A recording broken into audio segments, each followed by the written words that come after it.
This is the Lone Crater YouTube. We hope this video helps. You begin by preparing the phone so it can stay on reliably. Enable developer options and toggle stay awake while charging. This prevents sleep when plugged in. Then disable battery optimization for the apps that must run continuously so the system won't throttle them. Finally, set screen timeout to the longest available and enable adaptive brightness to avoid overheating. Once done, make sure charging cables and adapters are high quality, so power delivery stays stable throughout continuous use. Next, configure the apps and system behaviors that keep processes alive. Whitelist essential apps in battery settings and enable auto start so they relaunch after reboots. This keeps services running. Use foreground services for critical tasks because the OS gives them higher priority and fewer kills.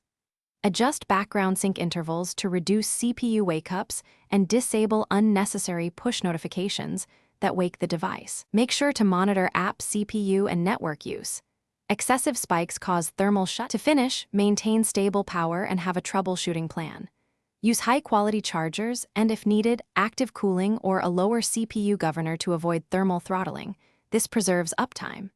If the phone unexpectedly sleeps, boot to safe mode to isolate misbehaving apps and consider a factory reset if settings are corrupted. Finally, check battery health and replace aging batteries. A worn battery can't sustain always-on use. If problems persist, swap cables and adapters to rule out faulty power delivery. Thanks for watching. Consider subscribing if we helped you.